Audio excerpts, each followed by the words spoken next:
Nunca imaginé que a los 69 años, después de una vida entera dedicada a mi familia, terminaría durmiendo en un garaje frío y húmedo de la Ciudad de México. Pero fue exactamente eso lo que pasó la noche en que Patricia me miró a los ojos y me dijo: «Esta casa es mía. Mi papá me la dejó. Te vas a vivir al garaje o puedes buscar otro lugar». Sus palabras me golpearon el alma, quebrando algo dentro de mi pecho que ni sabía que todavía podía romperse.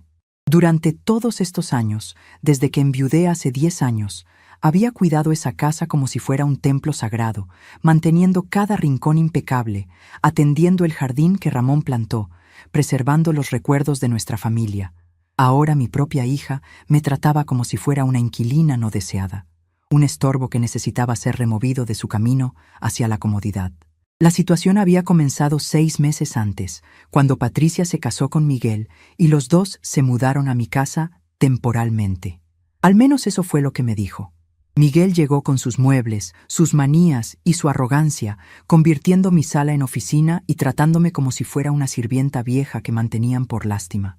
Patricia, que antes me llamaba mamita y venía a almorzar conmigo todos los domingos, ahora me hablaba con impaciencia, como si cada palabra mía fuera una molestia. Cuando le preguntaba cuándo iban a encontrar una casa propia, cambiaba de tema o se hacía la desentendida.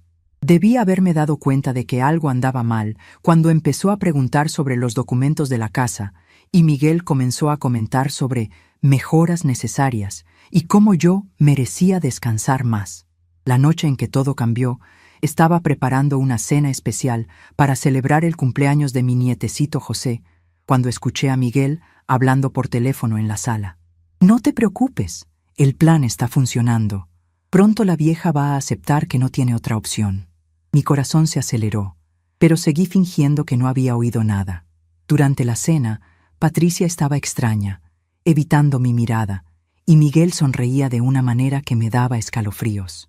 Después de que los niños se fueron a dormir, ella me llamó a la sala y me dijo esas palabras que cambiaron mi vida para siempre. No hubo discusión, no hubo gritos. Simplemente tomé mis cosas más importantes, una cobija vieja y una almohada, y caminé hacia el garaje. Pero lo que ellos no sabían era que esa humillación sería el último error que cometerían conmigo. El garaje olía a humedad, aceite de motor y años de abandono. Las paredes de concreto estaban manchadas de óxido y filtraciones, y el piso de cemento se sentía helado incluso a través de mis pantuflas. En una esquina había herramientas oxidadas que Ramón había usado años atrás, cubiertas de polvo y telarañas. Una bombilla desnuda colgaba del techo, proyectando sombras extrañas que me hacían sentir como si estuviera en una película de terror. Patricia había aventado un colchón delgado en el suelo, junto con una manta que reconocí como la que usábamos para los perros años atrás. «Aquí vas a estar bien, mamá», había dicho con una sonrisa forzada. «Es temporal, hasta que te acostumbres a la nueva situación». Me senté en el borde del colchón, mirando alrededor de lo que ahora era mi hogar. Las paredes parecían cerrarse sobre mí, y el silencio era ensordecedor, interrumpido solo por el goteo constante de una tubería que necesitaba reparación desde hacía meses. Pensé en todos los años que había vivido en esa casa, cada rincón que había limpiado, cada comida que había preparado, cada lágrima que había derramado y cada alegría que había celebrado entre esas paredes. Ahora me habían relegado a un espacio donde ni los carros querían estar. Esa primera noche fue la más larga de mi vida. El frío se filtraba por debajo de la puerta del garaje, y cada ruido de la casa me recordaba que ya no era bienvenida en los espacios que antes consideraba míos. Escuchaba a Patricia y Miguel riéndose en la sala, viendo la televisión en el sofá que Ramón y yo compramos con tanto sacrificio. Sus voces llegaban amortiguadas pero claras. Discutían sobre redecorar ahora que por fin tenían privacidad y sobre invitar amigos sin tener que preocuparse por molestar a nadie mayor.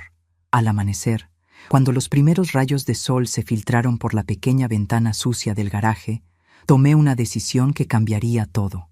Me levanté del colchón, me arreglé lo mejor que pude y me dirigí a la casa. Necesitaba usar el baño y lavarme la cara, pero la puerta que conectaba el garaje con la cocina estaba cerrada con llave. Tuve que salir por la puerta principal del garaje, caminar por el jardín y tocar el timbre de mi propia casa. Patricia abrió la puerta en bata, con cara de molestia. «¿Qué pasa, mamá? Es muy temprano. Necesito usar el baño», le dije con la dignidad que me quedaba. «Ah, claro. Pero trata de no hacer ruido. Miguel todavía está durmiendo». Mientras me lavaba la cara en el baño de visitas, el baño que Ramón había remodelado con sus propias manos para que fuera perfecto para recibir a nuestros invitados, me miré en el espejo. Los años habían sido gentiles conmigo hasta entonces, pero esa mañana vi a una mujer derrotada, con ojeras profundas y una expresión de tristeza que no reconocía. Pero también vi algo más en esos ojos cansados, una chispa de determinación que pensé había perdido para siempre. Durante los días siguientes establecimos una rutina humillante. Yo podía entrar a la casa en horarios específicos, para desayunar a las 7 de la mañana, para almorzar a las 2 de la tarde y para cenar a las 6 de la noche. El resto del tiempo debía permanecer en el garaje o en el jardín trasero. Patricia había puesto un candado en la puerta que conectaba el garaje con la casa, por seguridad, según ella. Tuve que pedirle permiso para usar la lavadora, para cocinar algo especial para mis nietos, incluso para regar las plantas que había cuidado durante décadas. Miguel se comportaba como el dueño absoluto de la propiedad. Cambió los canales de televisión sin preguntarme, ocupó mi sillón favorito, el que Ramón me había regalado en nuestro aniversario número 20, y comenzó a recibir a sus amigos para ver fútbol los fines de semana. Cuando yo intentaba unirme para ver las noticias o algún programa que me gustaba, él subía el volumen de manera exagerada o cambiaba a canales deportivos que no me interesaban para nada. «Discúlpame, doña María Dolores», me decía con una sonrisa falsa, «pero los jóvenes también tenemos derecho a relajarnos en nuestra casa». Su casa. Esas palabras me dolían cada vez que las escuchaba. Patricia había cambiado completamente conmigo. La niña dulce que consolé durante sus pesadillas, la adolescente rebelde que defendí cuando Ramón quería ser demasiado estricto, la mujer joven que lloró en mis brazos cuando su primer novio la dejó, ahora me hablaba como si fuera una extraña molesta. «Mamá, ¿puedes no hacer tanto ruido cuando lavas los platos? Estamos tratando de ver una película». «Mamá, tus amigas no pueden venir a visitarte aquí, es incómodo para todos». «Mamá, trata de entender que esta casa ahora tiene una dinámica diferente». Los únicos momentos de alegría que me quedaban eran cuando estaba con mis nietos, Esperanza y José. Esperanza, con sus 16 años, comenzaba a entender que algo no estaba bien. Me hacía preguntas con la mirada, pero no se atrevía a contradecir a su madre abiertamente. José, de 8 años, era más directo. «¿Por qué duermes en el garaje, abuelita? ¿Por qué no puedes estar en tu cuarto?». Sus preguntas inocentes me partían el corazón, porque no sabía cómo explicarle que su madre había decidido que su abuela ya no merecía un lugar digno en la casa que ella misma había construido. Una tarde, mientras organizaba mis pocas pertenencias en una caja de cartón que Patricia me había dado, encontré algo que cambió todo. Entre mis documentos personales, guardados en una carpeta vieja que no había revisado en años, estaban todos los papeles originales de la casa. La escritura definitiva, los pagos del crédito hipotecario, todos los recibos de los impuestos prediales que había pagado religiosamente durante décadas. Y ahí estaba, claro como el agua, propietaria única, María Dolores Hernández de Hernández. Mis manos temblaron mientras leía y releía el documento. Ramón había sido muy cuidadoso, siempre lo había dejado todo a mi nombre para protegerme. La casa era mía, completamente mía, y Patricia no tenía ningún derecho legal sobre ella. También encontré mi libreta de ahorro secreta, donde durante 10 años había guardado dinero de mis costuras y trabajos de limpieza extra. Casi 30,000 pesos que había juntado peso por peso, sin que nadie supiera. Patricia y Miguel estaban contando con mi supuesta ignorancia, pensando que una viejita no sabría defenderse. Esa noche, por primera vez en meses, sonreí y susurré una oración de gratitud. «Gracias, Diosito, por mostrarme el camino». En ese momento, algo dentro de mí finalmente se rompió, pero no de la manera que ellos esperaban. Se rompieron las cadenas de la sumisión, del miedo, de la necesidad desesperada de ser aceptada por mi propia hija. En su lugar nació algo nuevo, la determinación de una mujer que había trabajado toda su vida, que había criado una familia con amor y sacrificio y que no iba a permitir que nadie, ni siquiera su propia sangre, la tratara como basura. La transformación no fue inmediata ni dramática. Durante los días siguientes, continué con la rutina humillante que me habían impuesto, pero ahora era diferente. Cada vez que Miguel cambiaba de canal sin preguntarme, cada vez que Patricia me hablaba como si fuera una empleada, cada vez que tenía que tocar el timbre de mi propia casa, yo recordaba esos documentos escondidos en mi caja de cartón. Recordaba que tenía opciones, que tenía derechos, que tenía poder. Una mañana, mientras barría el patio trasero porque Patricia se quejó de que estaba muy sucio, me detuve a mirar la casa que Ramón y yo construimos con tanto amor y esfuerzo.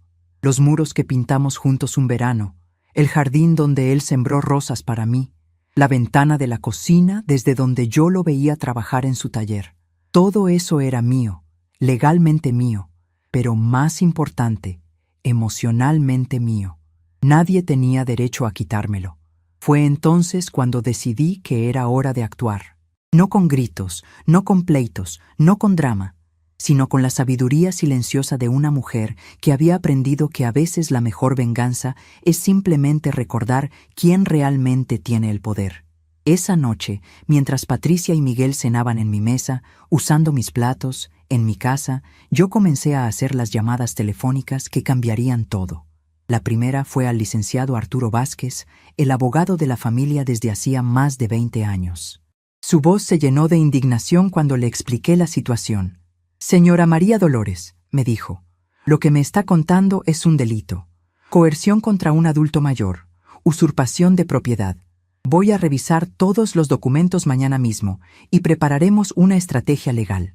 Pero dígame, ¿está usted segura de que quiere llegar hasta las últimas consecuencias?» «Licenciado», le respondí con una calma que me sorprendió a mí misma, «estoy más segura de esto que de cualquier otra cosa en mi vida». Después de colgar el teléfono, me quedé sentada en el borde de mi colchón en el garaje, escuchando los sonidos de la casa. Patricia lavaba los platos, Miguel veía televisión, los niños hacían la tarea en sus cuartos. Todo sonaba normal, familiar, como si nada hubiera cambiado. Pero todo había cambiado. Yo había cambiado. Me levanté y caminé hacia la pequeña ventana del garaje, mirando hacia el cielo nocturno de la Ciudad de México. Las estrellas brillaban tenuemente a través de la contaminación, pero estaban ahí, constantes y silenciosas, como yo estaba aprendiendo a ser. Pensé en Ramón, en lo orgulloso que estaría de verme encontrar mi fuerza después de tantos meses de humillación. Pensé en mis padres, que me enseñaron que el respeto se gana pero también se exige. Pensé en la mujer que había sido toda mi vida, trabajadora, amorosa, sacrificada, pero nunca estúpida. Los próximos días serían cruciales. Tenía que ser cuidadosa, inteligente, estratégica. Patricia y Miguel no podían sospechar lo que estaba planeando hasta que fuera demasiado tarde para detenerlo. Tenía que seguir fingiendo ser la víctima silenciosa mientras preparaba mi contraataque. Pero por primera vez en meses me sentí completamente despierta, completamente viva, completamente decidida a recuperar no solo mi casa, sino mi dignidad. Mientras me preparaba para dormir en el colchón delgado del garaje, sonreí pensando en la cara que pondrían cuando descubrieran quién realmente tenía el control. Habían despertado a la mujer equivocada, y muy pronto se darían cuenta de su error. Porque una cosa era cierta: María Dolores Hernández no se iba a quedar callada para siempre.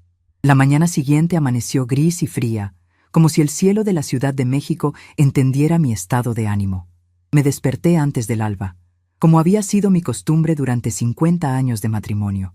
Pero esta vez no era para preparar el desayuno de Ramón o alistar a Patricia para la escuela. Me desperté porque el colchón delgado del garaje no me permitía dormir profundamente, y porque mi mente no paraba de planear los próximos pasos de mi vida. Mientras me incorporaba lentamente, sintiendo cómo mis huesos protestaban por haber dormido en el suelo de concreto, escuché los primeros sonidos de la casa despertando: el agua corriendo por las tuberías, las pisadas de Miguel en el piso de arriba, la voz soñolienta de Patricia regañando a José para que se apurara. Sonidos que durante décadas habían sido la música de fondo de mi vida, pero que ahora escuchaba como una extraña, separada por una pared de humillación y una puerta con candado. Me dirigí hacia la pequeña ventana del garaje y observé el jardín que había cultivado con tanto amor. Las rosas de Ramón seguían floreciendo, ignorantes del drama humano que se desarrollaba a unos metros de distancia. Las bugambilias que planté cuando Patricia cumplió 15 años habían crecido tanto que ahora cubrían casi toda la cerca del patio trasero. Cada planta, cada árbol, cada rincón de ese jardín tenía una historia, un recuerdo, una parte de mi alma invertida en él. Recordé la mañana en que Ramón y yo plantamos el limonero que ahora daba sombra a la mesa del patio. Patricia tenía apenas 5 años y insistía en ayudar, aunque más bien estorbaba, tirando tierra por todos lados y regando más sus zapatos que las raíces del árbol. «Cuando seas grande», le había dicho Ramón cargándola en sus brazos, «este árbol va a estar lleno de limones para que hagas la limonada más rica del mundo». Ahora ese mismo árbol daba limones que Miguel usaba para sus cervezas los fines de semana, sin saber la historia de amor que había detrás de cada fruto. El timbre de la casa me sacó de mis recuerdos. Era doña Carmen, mi vecina y amiga de toda la vida, que venía como cada martes a tomar café conmigo. La vi parada en la puerta principal, con su bolsa de pan dulce de la panadería de don Aurelio y su sonrisa cálida de siempre. Patricia abrió la puerta en bata, claramente molesta por la visita temprana. «Buenos días, Patricia. Vengo a ver a tu mamá, como siempre». «Ah, es que mamá está indispuesta. Quizás otro día sea mejor». Desde mi ventana del garaje, pude ver la cara de confusión de doña Carmen. Ella sabía perfectamente que yo nunca había estado indispuesta para una visita suya en 30 años de amistad. «¿Está enferma? ¿Necesita algo? ¿Puedo ayudar?» No, solo está descansando». «Ya le diré que viniste». Patricia cerró la puerta antes de que doña Carmen pudiera decir algo más. Vi a mi amiga quedarse parada unos segundos en el porche, claramente preocupada, antes de dirigirse de regreso a su casa. Esa fue otra humillación que agregué a mi lista mental. No solo me habían quitado mi lugar en la casa, sino que ahora también me aislaban de mis amistades, cortando los vínculos sociales que habían sido mi apoyo durante años. Unos minutos después, Patricia tocó la puerta del garaje. «Mamá, vino doña Carmen, pero le dije que estabas descansando. No quería que te viera así». Se refería a mi estado, despeinada, con la misma ropa del día anterior, viviendo en condiciones que ninguna mujer de mi edad debería soportar. En su voz detecté una pizca de vergüenza, la primera grieta en su fachada de justificación. «Patricia», le dije con calma, «doña Carmen es mi amiga desde antes de que tú nacieras. No tienes derecho a impedir que me visite». «Es que es incómodo, mamá. ¿Cómo le explico que estás viviendo aquí? ¿Qué va a pensar la gente?» Ahí estaba la verdad. No le importaba mi bienestar o mi dignidad.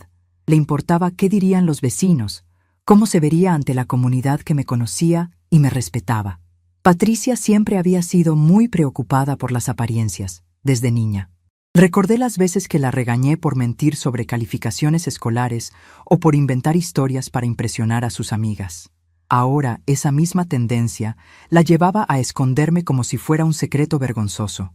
«¿Y qué van a pensar cuando sepan la verdad?», le pregunté, pero ella ya se había ido, evitando la conversación como siempre hacía cuando se sentía culpable. El resto de la mañana transcurrió en una rutina que ya se estaba volviendo dolorosamente familiar. A las 7 en punto, Patricia destrancó la puerta que conectaba el garaje con la cocina para que pudiera entrar a desayunar. Miguel ya estaba sentado en mi mesa, leyendo el periódico y tomando café en la taza que Ramón usaba todos los días durante 40 años. Ni siquiera levantó la vista cuando entré. «Buenos días», dije, pero nadie respondió. Preparé mi propio desayuno en silencio, sintiendo el peso de la indiferencia como una manta pesada sobre mis hombros. José bajó corriendo las escaleras, con su uniforme escolar a medias y la mochila arrastrando por el suelo. Cuando me vio, su carita se iluminó. «Abuelita, ¿dormiste bien en el garaje? ¿No tuviste frío?» El silencio que siguió fue ensordecedor. Patricia se tensó. Miguel carraspeó incómodamente, y yo sentí cómo se me hacía un nudo en la garganta. La inocencia de José había puesto en evidencia la crueldad de la situación de una manera que ningún adulto se habría atrevido. «Estoy bien, mijito», le respondí, acariciando su cabello. «Solo es temporal. ¿Cuándo vas a regresar a tu cuarto? Me gusta cuando me cuentas cuentos antes de dormir». Patricia intervino rápidamente. «José, se te hace tarde. Ándale, súbete al carro». Mientras se llevaba al niño, pude ver en sus ojos esa misma vergüenza que había detectado en su voz cuando habló con doña Carmen. Pero la vergüenza no era suficiente para cambiar su comportamiento. Solo era suficiente para hacerla más decidida a ocultar la evidencia de su crueldad. Después del desayuno, volví al garaje y me senté en el colchón a revisar los documentos que había encontrado. Cada papel confirmaba lo que ya sabía. La casa era mía, los impuestos los había pagado yo. Todo estaba a mi nombre. Pero también encontré algo más.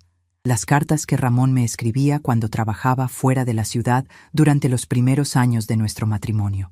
Las guardaba en una caja especial, junto con las fotografías de nuestras primeras vacaciones familiares y los dibujos que Patricia me hacía cuando estaba en primaria. Leí una de las cartas, fechada 45 años atrás. «Mi querida María Dolores, espero que tú y la niña estén bien. Aquí en Guadalajara el trabajo está pesado, pero pienso en ustedes y se me pasa el cansancio.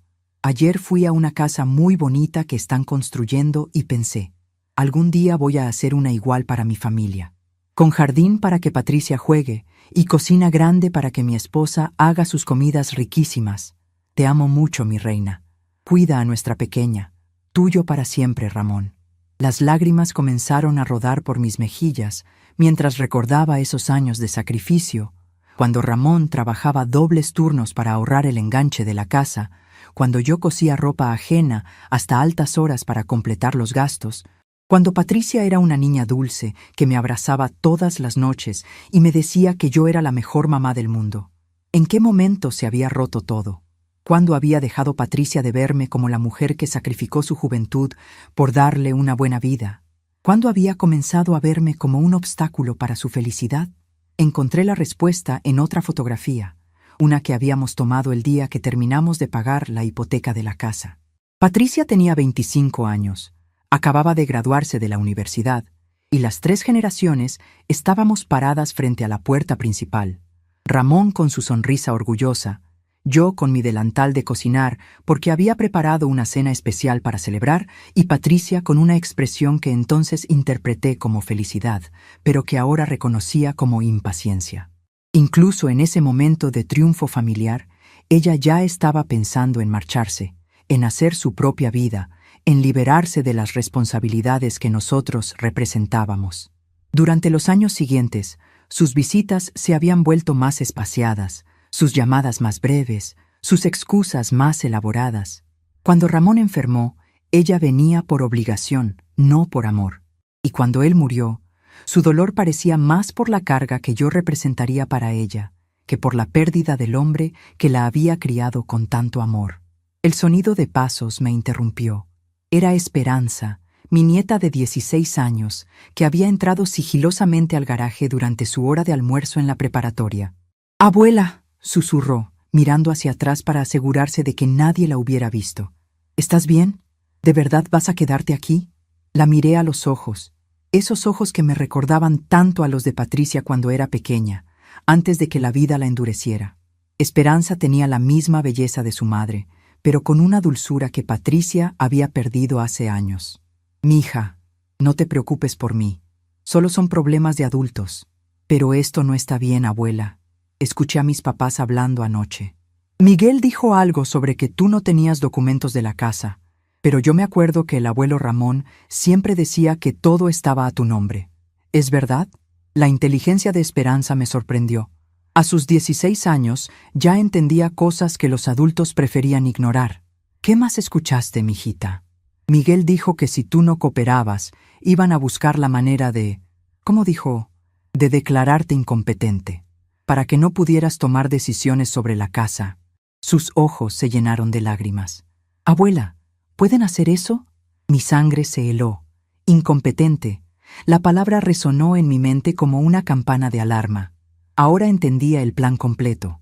Primero, humillarme hasta que aceptara cualquier cosa con tal de tener paz. Y si eso no funcionaba, usar el sistema legal para declararme mentalmente incapaz de manejar mis propios asuntos.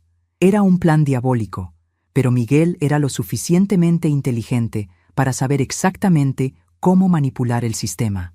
Esperanza, escúchame bien. Lo que me estás diciendo es muy importante. ¿Puedes recordar exactamente qué más dijeron?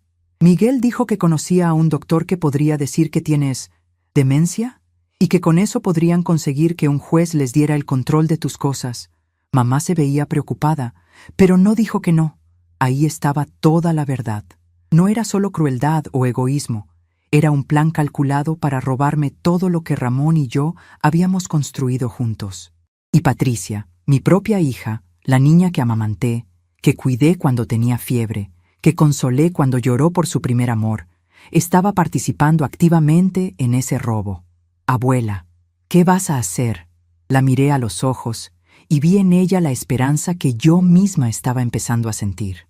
Voy a luchar, mijita. Tu abuelo no me crió para ser una mujer que se rinde. Esperanza me abrazó fuerte y por primera vez en semanas sentí que no estaba completamente sola. Había al menos una persona en esa familia que todavía me veía como algo más que un estorbo. Después de que se fue a la escuela, me quedé sentada en el garaje, procesando toda la información. El plan de Miguel era más sofisticado de lo que había imaginado. No solo querían la casa, querían destruir mi capacidad legal para defenderme. Pero habían cometido un error crucial. Habían subestimado a la mujer que había criado a 6 hermanos después de que murieran mis padres, que había trabajado en 3 empleos para ayudar a Ramón a pagar la casa, que había enfrentado la muerte de su esposo con dignidad y fortaleza. Esa tarde, cuando Patricia regresó del trabajo, entré a la casa durante mi horario permitido de comida. La encontré en la cocina, preparando algo rápido para la cena. Parecía cansada, estresada, como si el peso de su crueldad finalmente estuviera cobrando factura. Patricia, le dije con calma, necesitamos hablar. Mamá, estoy ocupada. Los niños llegan en 1 hora y tengo que... Es sobre los documentos de la casa. Se detuvo, la cuchara a medio camino hacia la olla. Sus hombros se tensaron. ¿Qué documentos? Los documentos que demuestran que esta casa es mía, que siempre ha sido mía, que tu papá la puso a mi nombre para protegerme. Patricia se volteó lentamente y en su cara vi una mezcla de miedo y desafío. No sé de qué hablas, mamá. Claro que sabes. Por eso Miguel anda preguntando en el registro público. Por eso están planeando declararme incompetente. Porque saben que no tienen ningún derecho legal sobre esta propiedad. El color se le fue de la cara. ¿Quién te dijo eso? No importa quién me lo dijo. Lo que importa es que es verdad. Patricia se sentó pesadamente en una de las sillas de la cocina, la misma silla donde yo la ayudaba con la tarea cuando era niña. Por un momento, vi en ella a esa niña asustada que solía correr a mis brazos cuando tenía pesadillas. Mamá, nosotros no era nuestra intención. ¿No era su intención qué? ¿Robarme mi casa? ¿Humillarme? ¿Hacerme vivir como una indigente en mi propia propiedad? No es robar. Pensé que cuando papá muriera, automáticamente... Pensaste mal, Patricia. Tu papá fue muy claro conmigo antes de morir. Todo quedó a mi nombre, porque sabía que yo cuidaría de la familia, pero también porque sabía que yo necesitaría protección legal, como si hubiera previsto exactamente esta situación. Las lágrimas comenzaron a rodar por las mejillas de Patricia, pero ya no me conmovían como antes. Había llorado demasiadas veces en el garaje como para sentir lástima por las lágrimas de quien me había puesto ahí. Mamá, por favor, no queríamos que llegara a esto. Solo pensamos que sería más fácil si me veían como una vieja indefensa que no sabía nada de leyes o documentos. Si me trataban tan mal que al final aceptaría cualquier cosa con tal de tener paz. Patricia no pudo negar la verdad en mis palabras. Se quedó sentada, llorando silenciosamente, mientras yo la miraba con una mezcla de tristeza y determinación. Mañana voy a hablar con el licenciado Vázquez, le dije finalmente. Vamos a revisar toda la situación legal. Y después vamos a decidir qué pasa con esta casa y con esta familia. Mamá, por favor, no hagas nada precipitado. Podemos arreglar esto, podemos encontrar una solución que funcione para todos. Patricia, la única solución que funciona para todos es que me respeten en mi propia casa, que dejen de tratarme como si fuera un estorbo, que reconozcan que sin mí ustedes no tendrían ni dónde vivir. Salí de la cocina antes de que pudiera responder, pero escuché cómo rompió a llorar completamente en cuanto me fui. Esa noche, mientras me acostaba en el colchón del garaje, no sentí la satisfacción que había esperado. Solo sentí una tristeza profunda por todo lo que habíamos perdido como familia, y una determinación férrea de asegurarme de que nunca más nadie me subestimara. Al día siguiente, todo cambiaría. Pero esa noche, por última vez, dormí en el garaje como una refugiada en mi propia casa, porque sabía que muy pronto las cosas serían diferentes, muy diferentes. La mañana del miércoles amaneció diferente, no porque el clima hubiera cambiado o porque algo externo fuera distinto, sino porque algo fundamental había cambiado dentro de mí durante la noche.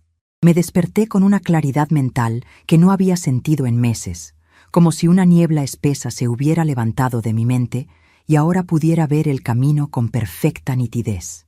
Me levanté del colchón del garaje por última vez, aunque Patricia y Miguel no lo sabían todavía. Mientras me aseaba en el pequeño lavabo que había instalado en un rincón del garaje, me miré en el espejo rajado que había encontrado entre las herramientas de Ramón. La mujer que me devolvía la mirada ya no era la víctima asustada de hace una semana. Sus ojos brillaban con determinación. Sus hombros estaban erguidos con dignidad recuperada y su boca mostraba la sonrisa discreta de alguien que sabe exactamente lo que va a hacer. A las 7 en punto, Patricia vino a destrabar la puerta del garaje, como había sido su rutina durante las últimas semanas. Pero esta vez, cuando me vio, algo en mi expresión la hizo detenerse. «Buenos días, mija», le dije con una amabilidad que la descolocó completamente. Buenos días, mamá. ¿Cómo dormiste?» «Muy bien, gracias. Mejor de lo que he dormido en mucho tiempo». Entré a la cocina con paso firme y preparé café para todos, silbando suavemente una canción que Ramón solía cantarme cuando éramos novios. Miguel ya estaba sentado en la mesa, revisando su teléfono, pero levantó la vista sorprendido por mi actitud. Estaba acostumbrado a verme derrotada, cabizbaja, moviéndome por la casa como un fantasma, pidiendo perdón por existir. Esta versión de mí lo confundía. «¿Café, Miguel?», le pregunté con una sonrisa. Sí, claro. Gracias, doña María Dolores». Serví el café en las tazas de la porcelana buena, esa que reservaba para ocasiones especiales. Patricia me miró extrañada cuando saqué la azucarera de plata que había sido regalo de bodas de mis padres. Esa mañana decidí, era una ocasión muy especial. Era la última mañana que viviría como refugiada en mi propia casa.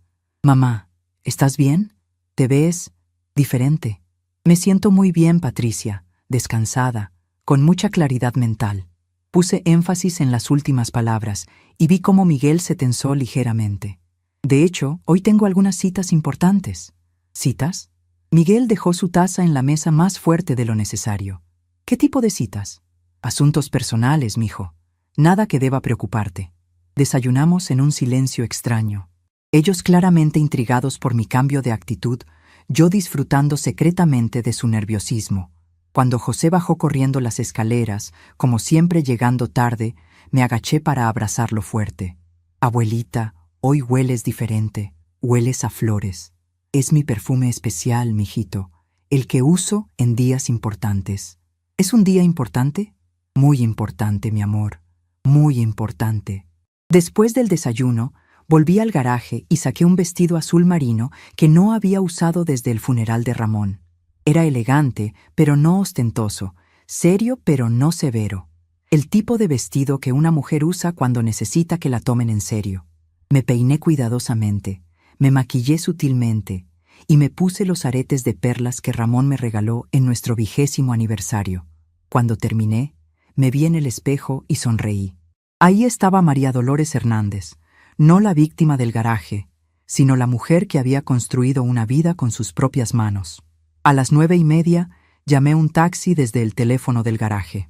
Patricia y Miguel ya se habían ido al trabajo, pero escuché el auto llegar desde adentro de la casa. Tomé mi bolsa, donde había guardado todos los documentos importantes, y salí caminando con la cabeza en alto. «¿A dónde vamos, señora?», me preguntó el taxista, un hombre mayor de aspecto amable. «Al centro, por favor». al bufete del licenciado Arturo Vázquez. Durante el viaje, observé la ciudad que había sido mi hogar durante más de 40 años, las calles por donde había caminado de joven con Ramón, los parques donde había llevado a Patricia cuando era niña, los mercados donde había comprado verduras frescas para hacer las comidas favoritas de mi familia. Todo seguía ahí, pero yo lo veía con ojos nuevos. Ya no era la mujer que se contentaba con sobrevivir en las sobras de afecto de su familia. Era la mujer que había decidido reclamar su lugar en el mundo. El bufete del licenciado Vázquez estaba en un edificio antiguo del centro histórico, con esos techos altos y ventanas grandes que hablaban de una época cuando las cosas se construían para durar. La secretaria, una mujer de mi edad llamada Lupita que me conocía desde hacía años, me recibió con una sonrisa cálida. «Señora María Dolores, qué gusto verla. El licenciado la está esperando». Arturo Vázquez tenía 72 años, pero conservaba la energía y la agudeza mental de un hombre mucho más joven. Había sido amigo de Ramón desde la juventud. Había redactado nuestro testamento. Había manejado todos nuestros asuntos legales durante décadas. Cuando me vio entrar a su oficina, se levantó inmediatamente de su escritorio. «María Dolores, me da mucho gusto verla, aunque las circunstancias no sean las mejores». Me ayudó a sentarme en una de las sillas de cuero frente a su escritorio. «¿Cómo está aguantando toda esta situación?»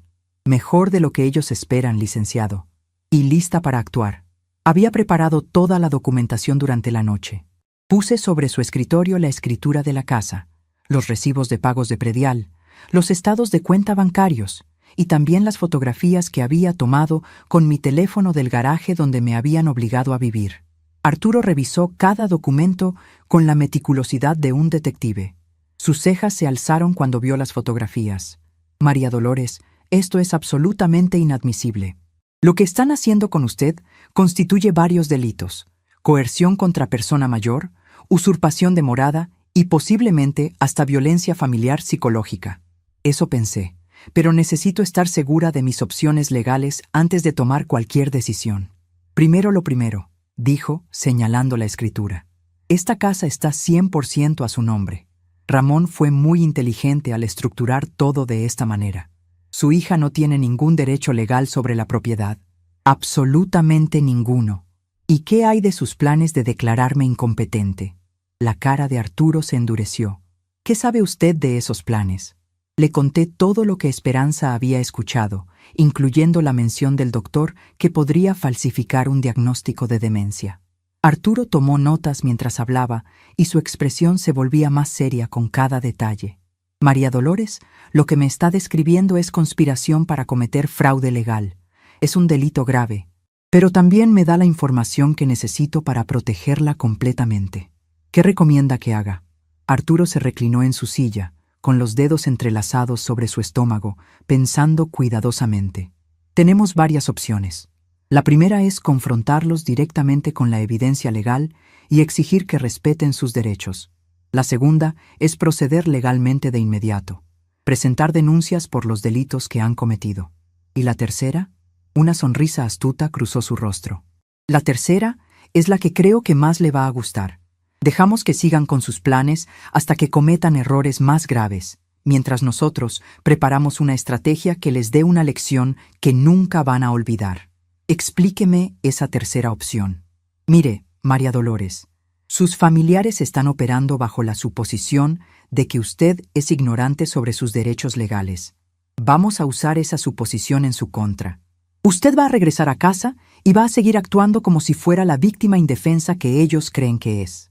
Mientras tanto, yo voy a preparar toda la documentación necesaria para demostrar su competencia mental, voy a investigar a ese doctor corrupto que mencionaron y voy a organizar una sorpresa legal que los va a dejar sin palabras». «¿Qué tipo de sorpresa?» «Una orden judicial que los obligue a desalojar su propiedad inmediatamente, una demanda civil por daños y perjuicios y denuncias penales por todos los delitos que han cometido contra usted.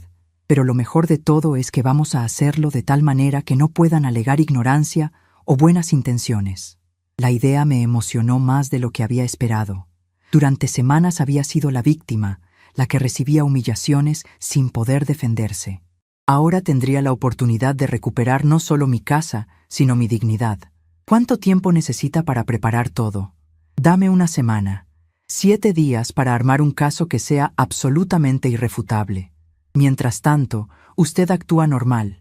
No les da ninguna indicación de que sabe lo que están planeando. ¿Y mi nieta? Esperanza es la que me contó sobre sus planes. No quiero que resulte perjudicada. Esperanza va a estar protegida. De hecho, su testimonio va a ser crucial para demostrar la premeditación de lo que están haciendo, pero necesito que hable con ella, que le explique que es muy importante que no le diga a nadie más lo que escuchó. Salí del bufete sintiendo como si hubiera crecido varios centímetros de estatura. Por primera vez en meses, tenía un plan, tenía aliados, tenía el poder de cambiar mi situación. El taxi de regreso a casa fue como un viaje triunfal, aunque Patricia y Miguel no tuvieran idea de lo que se les venía encima.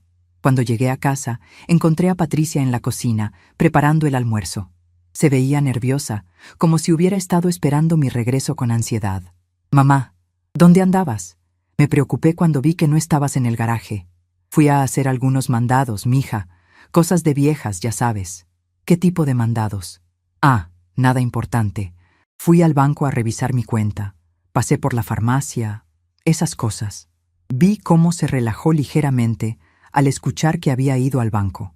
Probablemente pensó que había ido a sacar dinero para irme a algún lado, resolviendo su problema sin que tuvieran que ensuciarse las manos. Durante el almuerzo, mantuve la misma actitud amable pero distante que había mostrado en la mañana. Miguel trató de sondearme sobre mis actividades del día, pero yo respondía de manera vaga, como si realmente fuera una vieja confundida que no recordaba bien los detalles. «Doña María Dolores, ¿no ha pensado en, tal vez, buscar un lugar más apropiado para vivir? Un lugar donde pueda estar más cómoda, con gente de su edad? ¿Te refieres a un asilo, Miguel?»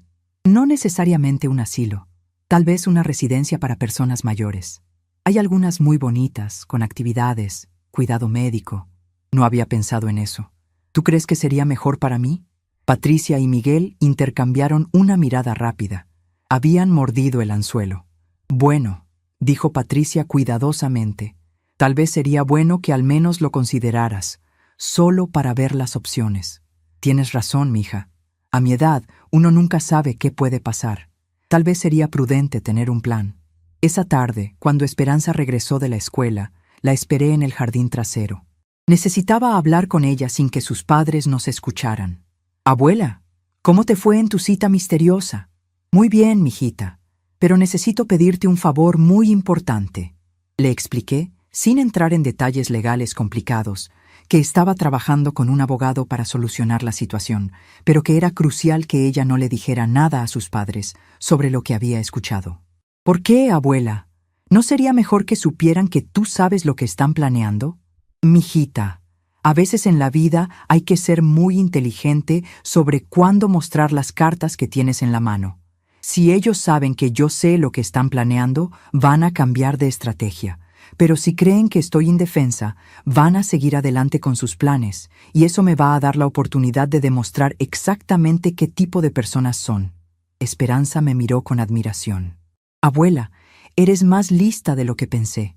Mija, una mujer no llega a los 69 años sin aprender algunas cosas sobre la vida y la gente. Tu abuelo siempre decía, María Dolores, tú pareces suave por fuera, pero por dentro eres de acero.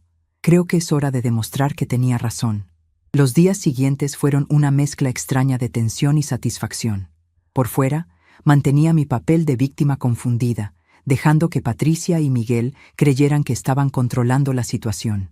Por dentro, cada día me sentía más fuerte, más segura de que había tomado la decisión correcta. Miguel comenzó a traer folletos de residencias para personas mayores, dejándolos casualmente en la mesa de la cocina donde yo los viera. Patricia empezó a hacer comentarios sobre lo difícil que era para ellos mantener la casa, lo caras que estaban las cuentas, lo mucho que se preocupaban por mi bienestar. «Mamá, Miguel encontró una residencia muy bonita en Coyoacán. Tiene jardines, actividades, incluso un salón de belleza. ¿Te gustaría que fuéramos a verla? ¿No es muy cara, mija?» «No te preocupes por eso, mamá. Nosotros podemos ayudar con los gastos». Con el dinero de mi casa, pensé, pero no dije nada. Solo asentí como si fuera una vieja agradecida por la generosidad de su familia. El viernes por la tarde, Exactamente una semana después de mi visita al licenciado Vázquez, recibí la llamada que había estado esperando. María Dolores, todo está listo. Los documentos están preparados, las denuncias están presentadas, y tengo una orden judicial que se ejecutará el lunes por la mañana. ¿Está lista para esto? Más que lista, licenciado. Más que lista. Esa noche, mientras me acostaba en el colchón del garaje por última vez, no sentí tristeza ni nostalgia. Sentí la satisfacción profunda de una mujer que había recuperado su poder, que había aprendido a defenderse, que estaba a punto de demostrarle al mundo que María Dolores Hernández no era una víctima fácil. El lunes por la mañana cambiaría todo. Pero esa noche dormí mejor de lo que había dormido en años, sabiendo que finalmente había encontrado la manera de recuperar no solo mi casa, sino mi dignidad y mi lugar en el mundo. Mañana, Patricia y Miguel descubrirían quién realmente tenía el control. Y yo no podía esperar a ver sus caras cuando se dieran cuenta de que la vieja indefensa había resultado ser mucho más inteligente de lo que jamás imaginaron. El lunes amaneció con un cielo despejado y un sol brillante que parecía anunciar que sería un día especial. Me desperté a las 5 de la mañana, no por el incómodo colchón del garaje, sino por la emoción pura que corría por mis venas. Después de una semana fingiendo ser la víctima confundida, había llegado el momento de mostrar mis verdaderas cartas. Me levanté silenciosamente y me aseé con el mismo cuidado que había puesto el lunes anterior cuando fui a ver al licenciado Vázquez. Esta vez elegí un vestido negro con flores pequeñas, el que usaba para ocasiones formales importantes. Me peiné perfectamente, me maquillé con esmero y me puse mis mejores zapatos. Si iba a recuperar mi dignidad, lo haría viéndome como la señora respetable que siempre había sido. A las 6 de la mañana, Patricia destrancó la puerta del garaje como había sido su costumbre durante las últimas semanas. Pero cuando me vio, lista para el día con una sonrisa serena en el rostro, su expresión cambió. «Mamá, ¿por qué estás tan arreglada? ¿Tienes otra cita misteriosa?» «Buenos días, Patricia. Sí, tengo algunas citas importantes hoy. De hecho, van a venir unas personas a la casa». «¿Qué personas?» La alarma en su voz era inconfundible. «Ya verás, mija, ya verás». Entré a la cocina y preparé café para todos, silbando la misma canción que había silbado la semana anterior. Miguel ya estaba sentado en la mesa, revisando su teléfono, pero cuando me vio, frunció el ceño. «Buenos días, Miguel. Espero que hayas dormido bien, porque va a ser un día muy interesante». «¿A qué se refiere doña María Dolores?» «Oh, solo que van a venir unas visitas. Gente muy importante». Patricia y Miguel intercambiaron una mirada nerviosa. Durante la semana pasada habían notado mi cambio de actitud, pero habían interpretado mi tranquilidad como resignación a mi destino. No tenían idea de que era la calma que precede a la tormenta. A las 8 en punto, exactamente como el licenciado Vázquez me había prometido, sonó el timbre de la casa. Patricia fue a abrir y yo la seguí, manteniéndome unos pasos atrás para observar su reacción. En la puerta estaban 3 personas: el licenciado Vázquez con su portafolio de cuero, un oficial judicial con documentos en la mano y una mujer joven que reconocí como la pasante de derecho que trabajaba en el bufete. «Buenos días», dijo el oficial judicial con voz formal. «¿Se encuentra la señora María Dolores Hernández de Hernández?» «Soy yo», respondí, acercándome con paso firme. «¿Y usted es?», le preguntó el oficial a Patricia, que se había quedado pálida como un papel. Yo soy su hija, Patricia Hernández». «Perfecto. Señora Patricia Hernández, por medio de la presente, se le notifica que tiene 24 horas para desalojar esta propiedad, misma que pertenece exclusivamente a la señora María Dolores Hernández, según consta en los documentos que obran en nuestro poder». Patricia se tambaleó como si hubiera recibido una bofetada. «¿Cómo que desalojar? Esta es mi casa. Mi papá me la dejó». El licenciado Vázquez abrió su portafolio y sacó una copia de la escritura. «Señorita, esta propiedad jamás perteneció a su padre como propietario único. Desde el momento de la compra, quedó registrada a nombre de la señora María Dolores Hernández. Su padre fue muy claro en proteger los derechos de su esposa». Miguel apareció en la puerta de la sala, atraído por las voces. Cuando vio a las 3 personas oficiales, su cara pasó por varios tonos de verde. Señor Miguel Rodríguez, continuó el oficial judicial, usted también está incluido en esta orden de desalojo. Además, tanto usted como la señora Patricia Hernández están citados para comparecer ante el juzgado el próximo viernes, acusados de los delitos de coerción contra persona mayor, usurpación de morada y violencia familiar psicológica. ¡Esto es ridículo!, gritó Miguel, recuperando algo de color en la cara. No hemos hecho nada malo, solo estamos viviendo con la madre de mi esposa. Es perfectamente normal. ¿Normal? La voz del licenciado Vázquez se volvió fría como el hielo. ¿Le parece normal obligar a una mujer de 69 años a dormir en un garaje? ¿Le parece normal planear declararla mentalmente incompetente para robarle su patrimonio? La cara de Miguel se puso del color de la ceniza. ¿Cómo saben eso? Señor Rodríguez, intervino la pasante. Tenemos grabaciones de sus conversaciones telefónicas discutiendo el plan para conseguir un diagnóstico falso de demencia. También tenemos testigos de sus conversaciones en público sobre procedimientos de tutela fraudulentos. Patricia se volteó hacia mí con los ojos llenos de lágrimas y rabia. Mamá, tú organizaste todo esto. ¿Cómo pudiste hacernos esto? Por primera vez en semanas, dejé que mi verdadera personalidad saliera completamente a la superficie. Me erguí hasta mi altura completa. Miré a mi hija directamente a los ojos y hablé con la voz firme de una mujer que había recuperado su poder. Patricia, yo no les hice nada. Ustedes se hicieron esto a sí mismos cuando decidieron tratarme como basura en mi propia casa, cuando planearon robarme mi patrimonio, cuando me obligaron a vivir como una indigente mientras ustedes disfrutaban de las comodidades que yo pagué con el trabajo de toda mi vida. Pero somos familia, lloró Patricia. Las familias resuelven sus problemas en privado. ¿Familia? Mi voz se alzó más de lo que había planeado. ¿Qué tipo de familia obliga a su madre a dormir en un garaje? ¿Qué tipo de familia planea declarar incompetente a la mujer que los crió, los alimentó, los cuidó cuando estaban enfermos? El oficial judicial carraspeó. Señora María Dolores, ¿desea que procedamos con el desalojo inmediato o prefiere darles las 24 horas que establece la ley? Miré a Patricia y Miguel, parados en la puerta de mi casa, con las caras desencajadas por el shock y la realización de que habían subestimado completamente a la mujer que creían conocer. Licenciado Vázquez, ¿cuáles son exactamente mis opciones? Señora, usted puede ordenar el desalojo inmediato, puede darles las 24 horas para que recojan sus pertenencias, o puede retirar la orden si ellos aceptan ciertas condiciones que usted establezca. Esa última opción no la habíamos discutido antes, pero entendí inmediatamente lo que estaba sugiriendo. La posibilidad de reconciliación existía, pero solo si ellos estaban dispuestos a aceptar completamente su error y cambiar su comportamiento. Patricia, le dije, si quieres que consideremos algún tipo de arreglo, vas a tener que escuchar muy atentamente lo que voy a decir. Mi hija asintió desesperadamente, con las lágrimas corriendo por sus mejillas.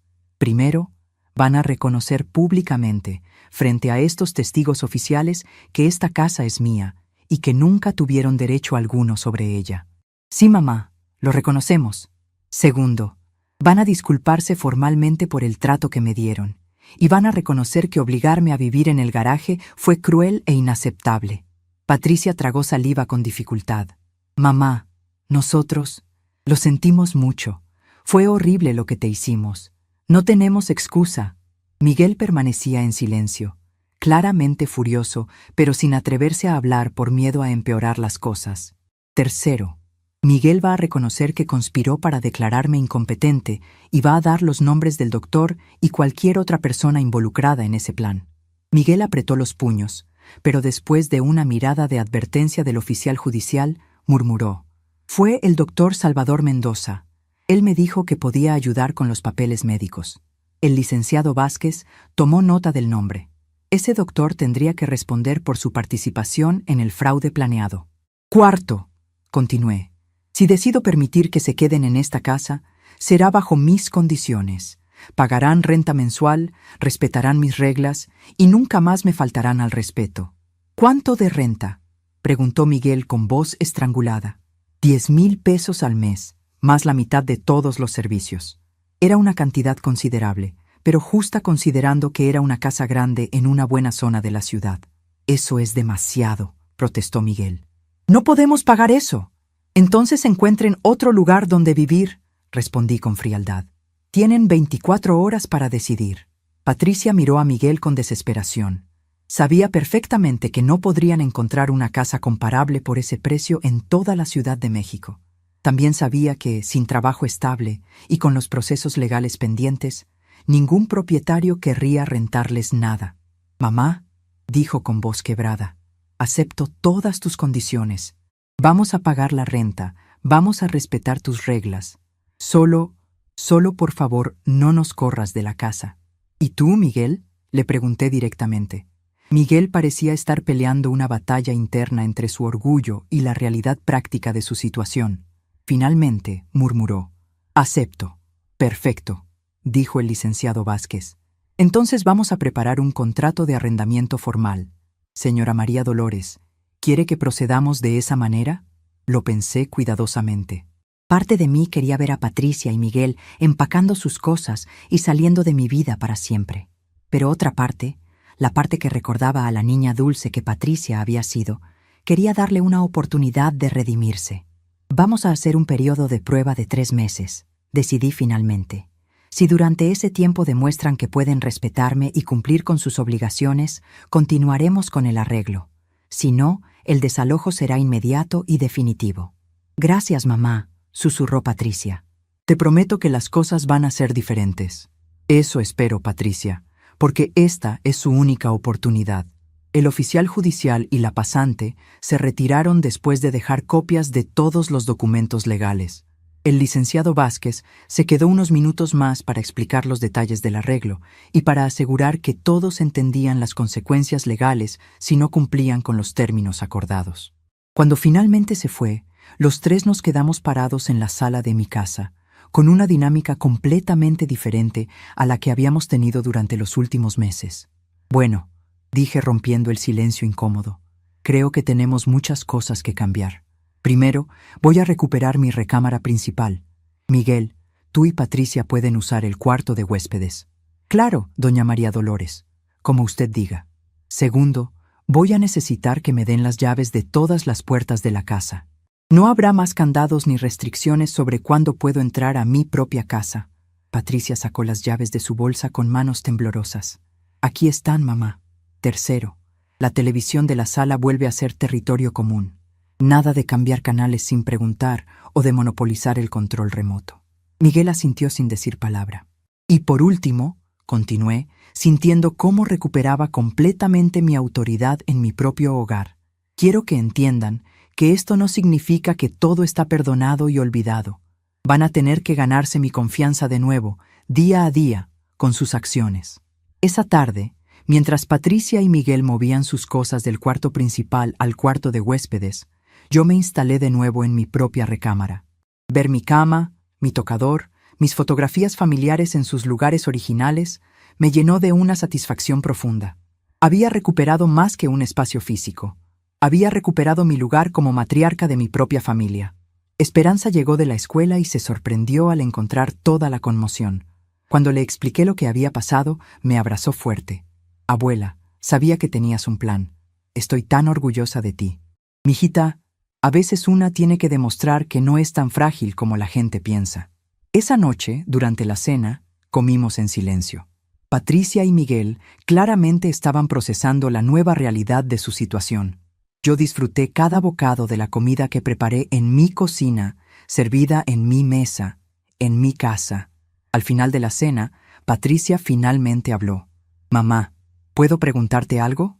«Claro». «¿En qué momento supiste que íbamos a tratar de quedarnos con la casa?».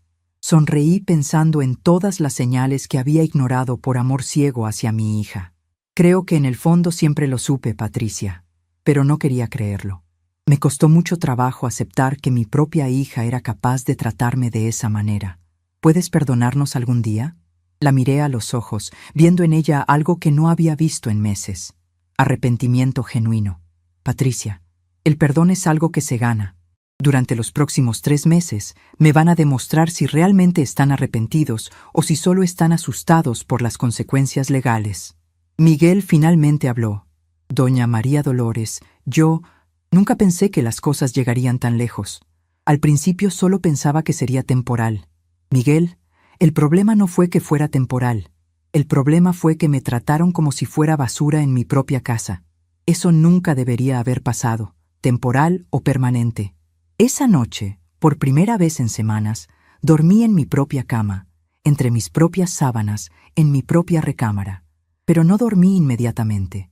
Me quedé despierta un rato, reflexionando sobre todo lo que había pasado. Había recuperado mi casa, mi dignidad y mi autoridad familiar. Pero también había perdido algo: la inocencia de creer que el amor familiar era incondicional. Ahora sabía que incluso los vínculos de sangre más fuertes podían romperse cuando el egoísmo y la codicia se apoderaban del corazón de las personas. Sin embargo, no me sentía amargada. Me sentía más sabia, más fuerte, más segura de mi propio valor. María Dolores Hernández había demostrado que no era una víctima fácil, y esa lección serviría para el resto de mi vida. Al día siguiente comenzaría una nueva etapa en mi relación con Patricia y Miguel. Una etapa basada en respeto mutuo y límites claros, no en amor ciego y sacrificio unilateral. Y por primera vez en mucho tiempo tenía esperanza de que tal vez, solo tal vez, podríamos construir algo mejor de lo que habíamos tenido antes. 3 meses después del día que cambió todo, me desperté como había sido mi costumbre durante más de 50 años. Antes del amanecer, pero esta vez no por obligación, sino por elección. La diferencia era fundamental. Ya no me levantaba para servir a otros antes de pensar en mí misma. Me levantaba porque había aprendido a valorar esos momentos silenciosos de la madrugada cuando la casa era completamente mía. Caminé hasta la ventana de mi recámara principal y observé el jardín bañado por la luz dorada del amanecer. Las rosas de Ramón habían florecido espectacularmente este año, como si hubieran sentido que por fin había paz en la casa que custodiaban. Las bugambilias que planté cuando Patricia era adolescente habían crecido tanto que ahora formaban un arco natural sobre la entrada del patio trasero. Cada planta, cada árbol, cada rincón de ese jardín me hablaba de continuidad, de raíces profundas, de la belleza que surge cuando algo se cuida con amor constante. Me preparé una taza de café en la cocina que volvía a ser completamente mía. No había prisa, no había que consultar horarios de otros, no había que pedir permiso para usar mis propios utensilios. Patricia y Miguel habían cumplido religiosamente con el contrato de arrendamiento durante estos 3 meses. Los 10,000 pesos llegaban puntualmente el primero de cada mes, acompañados de un recibo formal que el licenciado Vázquez había insistido en implementar. Los servicios se dividían exactamente como habíamos acordado, y por primera vez en años mis finanzas personales habían mejorado considerablemente. Pero el cambio más significativo no había sido económico, sino emocional. La dinámica de la casa había cambiado completamente. Patricia me hablaba con un respeto que había olvidado que existía, usando el tono cariñoso pero respetuoso que una hija adulta debe usar con su madre. Miguel había aprendido a pedirme permiso antes de cambiar el canal de la televisión, a saludarme educadamente cuando llegaba del trabajo y a reconocer que estaba viviendo en mi casa como inquilino, no como dueño. Esa mañana, mientras regaba mis plantas en el patio trasero, escuché pasos detrás de mí. Era Patricia, ya vestida para ir al trabajo, pero que se había levantado temprano para hablar conmigo. Durante estos 3 meses habíamos establecido una nueva rutina, conversaciones matutinas donde ella me informaba sobre los planes del día y yo compartía cualquier necesidad o preocupación que tuviera. «Buenos días, mamá. ¿Cómo amaneciste?» «Muy bien, mija. Soñé con tu papá anoche». Estaba sonriendo. Patricia se sentó en una de las sillas del patio, la misma donde solía hacer la tarea cuando era niña. «¿Qué crees que pensaría papá de todo lo que pasó?» Era una pregunta que me había hecho muchas veces durante estos meses. Ramón había sido un hombre justo pero comprensivo, estricto pero amoroso. Creo que estaría orgulloso de que finalmente aprendí a defenderme, pero también creo que se alegraría de ver que encontramos una manera de seguir siendo familia, aunque sea diferente. «Mamá, ¿puedo preguntarte algo que me ha estado molestando?» «Claro, Patricia. ¿En algún momento durante todo esto, dejaste de quererme?» La pregunta me golpeó con una fuerza inesperada. Me senté en la silla junto a ella y tomé sus manos entre las mías. «Patricia, nunca dejé de quererte, ni por un segundo. pero sí dejé de permitir que me maltrataras por amor. Esa es una diferencia muy importante. Las lágrimas comenzaron a rodar por sus mejillas. Durante estos 3 meses, Patricia había llorado más que en todos los años anteriores combinados. Era como si hubiera estado guardando años de culpa y arrepentimiento que finalmente podía expresar. Me siento tan avergonzada, mamá. Cuando pienso en cómo te tratamos, en cómo te obligamos a vivir en el garaje, no puedo creer que fuera capaz de eso. Mija, todos cometemos errores. Lo importante es aprender de ellos y no repetirlos. ¿Crees que algún día podrás perdonarme completamente? La miré a los ojos, esos ojos que me recordaban tanto a la niña dulce que había sido. Patricia, el perdón no es un interruptor que se enciende o se apaga, es un proceso. Cada día que me tratas con respeto, cada vez que reconoces tu error, cada momento en que demuestras que has aprendido la lección, es un paso más hacia el perdón completo. ¿Y ya vamos avanzando en ese proceso? Sí, mija, ya vamos avanzando. Esa tarde, mientras preparaba la comida que habíamos planeado para celebrar que se cumplían exactamente 3 meses del nuevo arreglo, reflexioné sobre todos los cambios que habían ocurrido no solo en la casa, sino en mí misma. Durante décadas había definido mi valor por mi capacidad de servir a otros, de sacrificarme por la familia, de poner las necesidades de todos antes que las mías. Ahora había aprendido que el amor verdadero requiere respeto mutuo, que la generosidad sin límites puede convertirse en una forma de maltrato y que establecer límites no es egoísmo, sino sabiduría. Miguel llegó del trabajo con un ramo de flores, algo que había comenzado a hacer cada viernes durante las últimas semanas. Al principio, había interpretado este gesto con escepticismo, pero gradualmente había llegado a entender que era su manera de expresar un arrepentimiento que no sabía cómo verbalizar. Doña María Dolores, le traje estas gardenias. Recordé que mencionó que eran sus flores favoritas. Gracias, Miguel, están muy bonitas. Miguel había sido el que más había luchado con el nuevo arreglo. Su orgullo masculino había resultado severamente herido por tener que reconocer que había estado viviendo en la casa de su suegra sin ningún derecho y que además había conspirado para robarle su patrimonio. Pero gradualmente había comenzado a mostrar una humildad genuina que me había sorprendido. Doña María Dolores, ¿puedo preguntarle algo? Claro, Miguel. ¿Cómo supo que debía consultar con el licenciado Vázquez? Me refiero a... ¿Cómo supo que tenía opciones legales?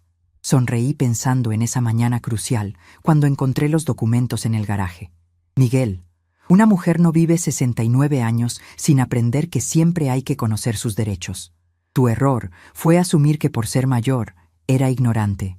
¿Y por qué decidió darnos una segunda oportunidad en lugar de simplemente echarnos? Era una pregunta que me había hecho muchas veces. Porque a pesar de todo lo que pasó, Patricia sigue siendo mi hija. Y porque creí que ustedes podían aprender de sus errores. Hasta ahora, parece que estaba en lo correcto. Esa noche, durante la cena, anuncié una decisión que había estado considerando durante semanas. Tengo algo importante que decirles. He decidido que el arreglo de los 3 meses ha funcionado bien. Si ustedes están de acuerdo, podemos hacer permanente el contrato de arrendamiento.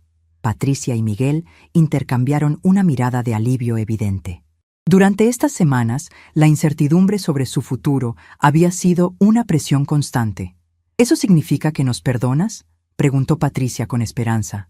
Significa que confío en que han aprendido la lección y que podemos seguir adelante como una familia que se respeta mutuamente. Esperanza, que había estado observando toda la conversación en silencio, finalmente habló.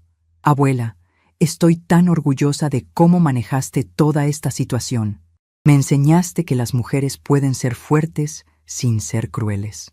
Su comentario me llenó de una satisfacción especial. Durante estos meses, había visto cómo Esperanza había observado cada interacción, cada decisión, cada momento de fortaleza y compasión. Sabía que estaba aprendiendo lecciones sobre dignidad personal y relaciones familiares que la servirían toda la vida.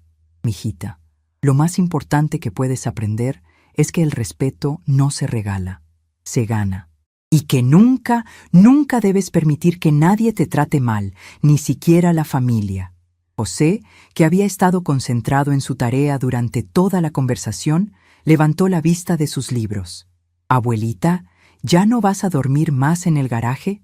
Su pregunta inocente nos recordó a todos cuán traumática había sido esa experiencia, especialmente para los niños que no entendían por qué su abuela había sido relegada a vivir como una refugiada en su propia casa. «No, mijito, ya nunca más voy a dormir en el garaje. Esa parte de la historia ya terminó.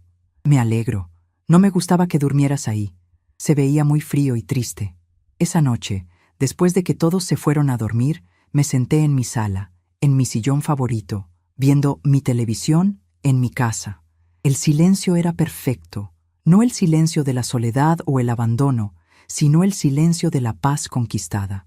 Pensé en todas las mujeres de mi generación que habían aceptado maltratos similares por miedo a quedarse solas, por creer que era mejor aguantar humillaciones que enfrentar conflictos familiares. Pensé en cuántas abuelas estaban en este momento durmiendo en habitaciones húmedas, comiendo sobras, viviendo como huéspedes no deseadas en casas que habían ayudado a construir. Mi historia había terminado diferente porque había decidido que mi dignidad valía más que la paz falsa. Había aprendido que a veces, el amor más grande que puedes dar a tu familia es enseñarles que no pueden maltratarte sin consecuencias. Una semana después, doña Carmen vino a visitarme, como había sido nuestra tradición durante décadas. Mientras tomábamos café en mi cocina, me contó que había escuchado rumores sobre problemas en mi familia, pero que no había querido entrometerse. «Carmen, no fueron problemas, fueron lecciones, muy necesarias. ¿Y cómo están las cosas ahora? Mejor que nunca. A veces hay que tocar fondo para poder construir algo más sólido». Carmen me miró con admiración. «María Dolores, siempre supe que eras fuerte, pero lo que hiciste, eso requirió un tipo de valentía que pocas mujeres de nuestra edad tienen. Carmen, la valentía no tiene edad. Solo requiere que valores tu propia dignidad más que la comodidad de otros». Mientras acompañaba a Carmen hasta la puerta, observé mi jardín floreciente, mi casa ordenada, mi vida reorganizada según mis propios términos. No había rencor en mi corazón. No había amargura por los meses difíciles que había vivido. Solo había gratitud por haber encontrado la fortaleza necesaria para cambiar una situación inaceptable. Esa noche, antes de dormir, escribí en el diario que había comenzado a llevar desde la reconciliación. Hoy se cumplieron exactamente 100 días desde que recuperé mi lugar en mi propia casa. Patricia pagó la renta puntualmente. Miguel ayudó con las compras del mercado sin que se lo pidiera. Y Esperanza me ayudó a plantar nuevas rosas en el jardín. La casa se siente como hogar nuevamente, pero un hogar donde todos saben cuál es su lugar y todos se respetan mutuamente. He aprendido que el silencio no siempre significa derrota. A veces, el silencio es la dignidad de una mujer que ha decidido que merece mejor trato. A veces, el mayor recomenzar es el silencio que una elige mantener hasta que encuentra su voz más fuerte. Cerré el diario y apagué la luz de mi mesa de noche. Afuera, la Ciudad de México continuaba su ritmo nocturno constante, pero dentro de mi casa reinaba la tranquilidad de una familia que había aprendido a valorar lo que realmente importa. Al quedarme dormida en mi propia cama, en mi propia recámara, en mi propia casa, sonreí pensando en Ramón. Sabía que estaría orgulloso de la mujer en la que me había convertido, alguien que había encontrado el equilibrio perfecto entre el amor incondicional y el respeto propio. A veces, las mejores victorias son las más silenciosas.